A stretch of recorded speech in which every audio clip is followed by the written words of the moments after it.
నమస్తే, welcome to prime night desk analysis. నేను మీ బ్రహ్మనాయుడు.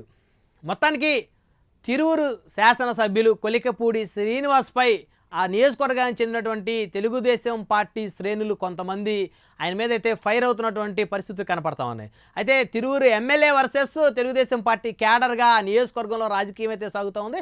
అయితే ఇటీవల కొన్ని రోజుల నుంచి కొలికపూడి శ్రీనివాసరావు నియోజకవర్గంలో ఉన్నటువంటి తెలుగుదేశం పార్టీ శ్రేణులకి సరైనటువంటి గుర్తింపుని ఇవ్వట్లేదు అనేటువంటి ఒక వాదన అయితే పెద్ద ఎత్తున తెర మీదకి వచ్చింది. అయితే తాను మాత్రం మొదటి నుంచి కూడా నమ్మకంగా తెలుగుదేశం పార్టీలో ఉన్నానని, తన నమ్మకాన్ని చూసినటువంటి చంద్రబాబు నాయుడు తనకు అవకాశాన్ని కల్పించారని చెప్తున్నారు.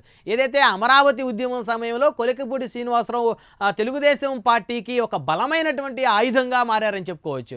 అది వైఎస్ఆర్ కాంగ్రెస్ పార్టీ 151 స్థానాలతో బలంగా ఉన్నటువంటి తరుణంలో 3 రాజధానుల అంశాన్ని వైకాపా తెర మీదకు తీసుకొని వచ్చినప్పుడు అమరావతి బ్రాండ్ ఇమేజ్ను ఆ రోజు వైఎస్ఆర్ కాంగ్రెస్ పార్టీ ప్రభుత్వం తగ్గించాలనేటువంటి ప్రయత్నం చేసినటువంటి ప్రతి అంశంలో కూడా ఆ రోజు తెలుగుదేశం పార్టీ తరపు నుంచి కొలికపూడి శ్రీనివాసరావు పెద్ద ఎత్తున అమరావతి ఉద్యమకారులకు అండగా ఉన్నారని చెప్పుకోవచ్చు. సో అలాంటి కొలికపూడి శ్రీనివాసరావు ప్రస్తుతం అదే తెలుగుదేశం పార్టీ శ్రేణులు దగ్గర నుంచి అయితే కాస్త వ్యతిరేకత అయితే ఎదుర్కొంటూ ఉన్న పరిస్థితి ఉంది. ఏదేమైనప్పటికీ కూడా కొలికపూడి శ్రీనివాసరావు మొదటి నుంచి కూడా పోరాట పటిమ ఉన్నటువంటి వ్యక్తిగా ఆయనకైతే గుర్తింపు ఉంది. ఎస్సీ సామాజిక వర్గానికి చెందినటువంటి కొలికపూడి శ్రీనివాసరావు మొదటి నుంచి కూడా తెలుగుదేశం పార్టీ భావాజాలం నచ్చి తెలుగుదేశం పార్టీ అధినేత చంద్రబాబు నాయుడుకి ఆయన అభిమానిగా మారారని చెప్పుకోవచ్చు. సో విజనరీ లీడర్గా ఉన్నటువంటి చంద్రబాబు నాయుడు నాయకత్వంలో నడవాలనేటువంటి ఉద్దేశంతో కొలికపూడి శ్రీనివాసరావు తెలుగుదేశం పార్టీ కండవా కప్పుకొని తిరువూరు నియోజకవర్గం నుంచి 2024 ఎన్నికల్లో పోటీ చేశారు.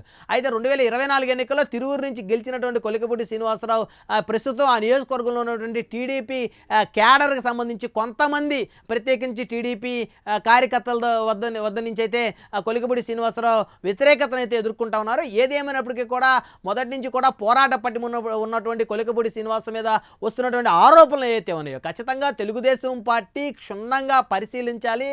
చంద్రబాబు నాయుడు దీని మీద ప్రత్యేకంగా ఫోకస్ పెట్టాలి. ఆయన మీద ఉద్దేశపూర్వకంగా వ్యాఖ్యలు చేస్తున్నారా, ఒక ఇంటెన్సిటీతో వ్యాఖ్యలు చేస్తున్నారా, లేకపోతే కావాలనే చేస్తున్నారా, లేకపోతే నిజంగానే ఆయన చేసేటువంటి చర్యలు ఈ విధంగా ఉన్నాయా అనే దాని మీద అయితే ఖచ్చితంగా ముఖ్యమంత్రి చంద్రబాబు అదేవిధంగా క్యాబినెట్లో ఉన్నటువంటి మంత్రులు కూడా క్షుణ్ణంగా పరిశీలించిన తర్వాతే కొలికపూడి శ్రీనివాస్ మీద చర్యలు తీసుకోవాల్సినటువంటి అవసరం ఉంటుందని చెప్పుకోవచ్చు. అయితే కొంతమంది అత్యుత్సాహపరులు ఉద్దేశపూర్వకంగా ముందుగానే కొలికపూడి శ్రీనివాసరావుని తెలుగుదేశం పార్టీ సస్పెండ్ చేసిందని, ఆయన రాజీనామా చేయమని టీడీపీ డిమాండ్ చేస్తుంది అనేటువంటి ఒక ఫేక్ వార్తలు ఏవైతే ఉన్నాయో కొంతమంది వండి వార్చుతున్నారని చెప్పేసి కొలికపూడి శ్రీనివాసరావు సన్నిహితులైతే ఆవేదన వ్యక్తం చేస్తున్నారు.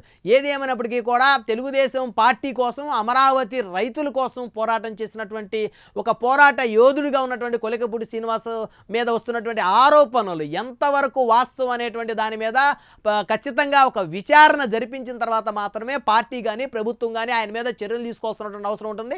ఉద్దేశపూర్వకంగా కొంతమంది వ్యక్తులు తెర వెనుక నుంచి నడిపించేటువంటి కార్యక్రమాలకి సంబంధించి దాన్ని కొలికపూడి శ్రీనివాసరావుని బాధ్యుని చేయటం అయితే కరెక్ట్ కాదనేది అయితే రాజకీయ విశ్లేషకులు అయితే అభిప్రాయపడతా ఉన్నారు.